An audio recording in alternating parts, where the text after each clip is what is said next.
नमस्कार माऊली. चला ज्ञानेश्वरीच्या सहवासात. ज्ञानेश्वरी अध्याय 13 मधील ओवी 132 ते ओवी 142च्या सहवासात आपण जाऊया. भगवंतांनी आपल्याला सांगितलं, जीवाला जेव्हा आत्मारामाची जवळीक लाभते त्यावेळी तिथे जी अवस्था प्राप्त होते त्याला सुख म्हणतात.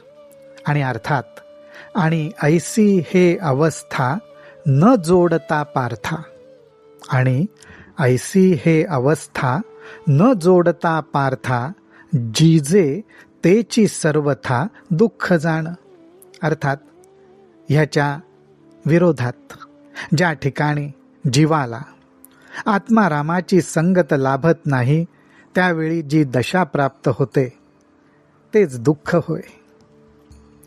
ते मनोरथ संगे नव्हे, एरवी सिद्धी गेलेंची आहे. हे दोन्हीची उपाये सुख दुःखासी. अत्यंत स्पष्टपणे भगवंत म्हणतात की केवळ मनोरथ म्हणजे मनाने विचार करून सुख प्राप्त होईल असं काही सुख नाही. सुख हा मुळातच आत्मस्वरूपाच्या ठिकाणी आहेच. एरवी सिद्धी गेलेंची आहे. जीव जेव्हा आत्मारामाची जवळीक साधतो त्यावेळी तो स्वतः सुखस्वरूप असल्यामुळेच त्या ठिकाणी सुखाचा अनुभव येतो, केवळ मनाने कल्पना केल्यामुळे नाही. हे दोन्हीची उपाये सुख दुःखासी. म्हणून भगवंत म्हणतात की आत्मारामापासनं लांब जाणं हे दुःखाला कारण ठरतं, आत्मारामाच्या जवळ येणं हे सुखाला कारण ठरतं. हेच ते दोन मार्ग, दोन उपाय होत. आता असंगा साक्षीभूता, देही चैतन्याची जे सत्ता, तिये नाव पांडुसुता चेतना येथे. आता चेतना म्हणजे काय, कशाला चेतना म्हणतात ते सांगतो.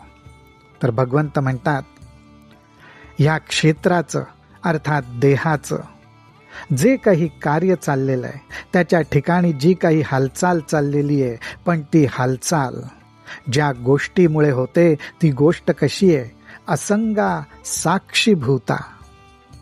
त्या गोष्टीचा आणि देहाचा थेट संबंध नाही, ती असंग आहे, ती साक्षीभूत आहे. म्हणजे भूतांच्या ठिकाणी साक्षी भाव धारण करून आहे. आणि ज्याचीच या देहाच्या ठिकाणी सत्ता आहे ते चैतन्य, त्या चैतन्याच्या सत्तेलाच चेतना म्हटलेलं आहे असं भगवंत अर्जुनाला सांगतायत. पुढे भगवंत म्हणतात, ही चेतना कशी, तर जे नखौनी केशवरी उभी जागे शरीरी, जे तिही अवस्थांतरी पालटेना. अहो, आपल्या नखवनी म्हणजे पायाच्या नखापासून ते थेट केशवरी म्हणजे डोक्याच्या केसांपर्यंत संपूर्ण शरीराला जिनी व्यापलेलं आहे, ती सतत व्यापून आहे, जागृत आहे. उभी जागे शरीरी, सतत जागृत आहे.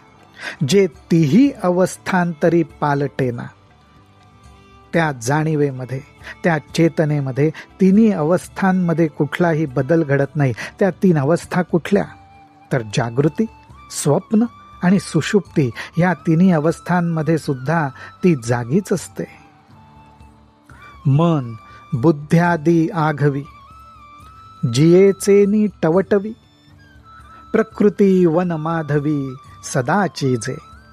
ज्ञानोबा इथे उपमा देतात की जिच्यामुळे मन, बुद्धी आणि आदी गोष्टी ज्या या क्षेत्रामध्ये आहेत त्या सगळ्यांच्या ठिकाणी जो टवटवीतपणा दिसतो, जिवंतपणा दिसतो, तो कशामुळे, तर ह्या चेतनेमुळे. ही चेतना कशी आहे, तर ही चेतना ह्या प्रकृतीरूपी वनामधले वसंत ऋतूसारखी आहे. आणि ह्या वसंत ऋतूचं ह्या प्रकृतीरूपी वनात असल्यामुळेच सगळ्या ठिकाणी हालचाल, टवटवीतपणा दिसतो.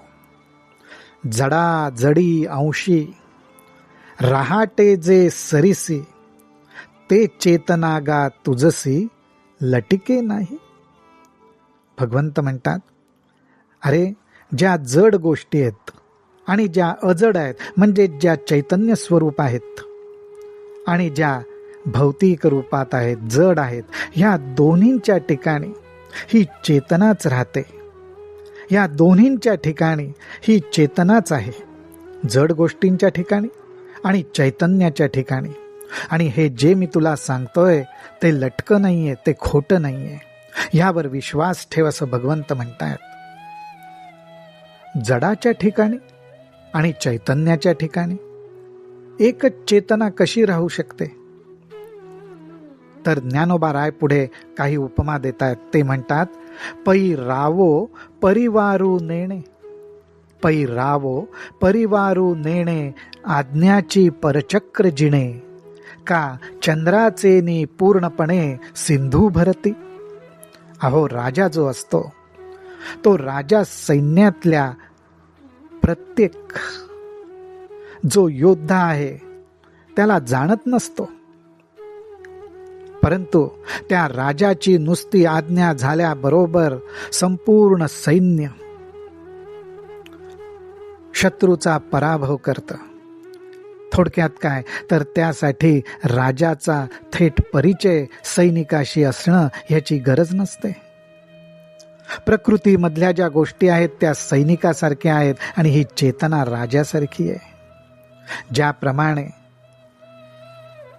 पूर्ण कलांनी युक्त असलेला चंद्र आणि समुद्र ह्याचा संबंध येण्याची आवश्यकता नसते, परंतु ज्यावेळी चंद्र संपूर्ण कलांनी विलसतो त्याबरोबर समुद्राला आपोआप भरती येते. एवढंच काय, तर ना ना भ्रामकाचे सन्निधान, लोहो करी सचेतन, का सूर्य संगू जन चेष्टवीगा. अहो, एवढंच कशाला, परंतु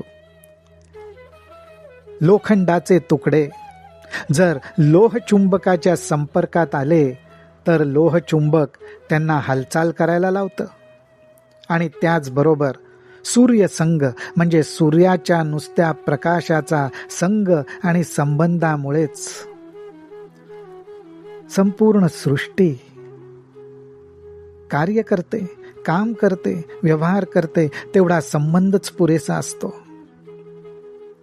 अजून एक अत्यंत सुंदर उपमा ज्ञानोबा राय देतात.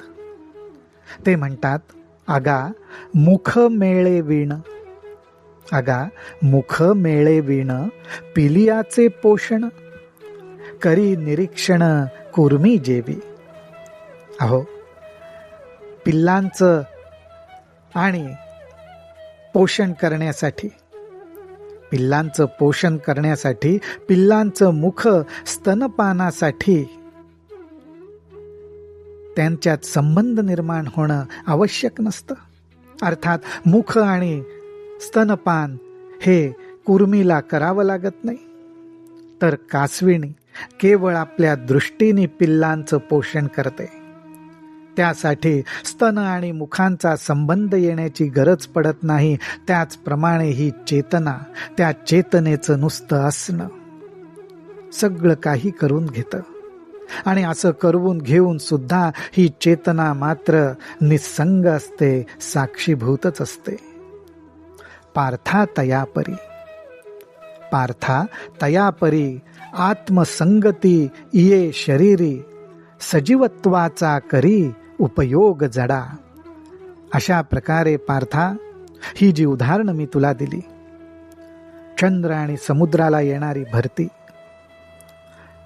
कासविणी ज्याप्रमाणे दृष्टीने आपल्या पिल्लांचं पालन पोषण करते,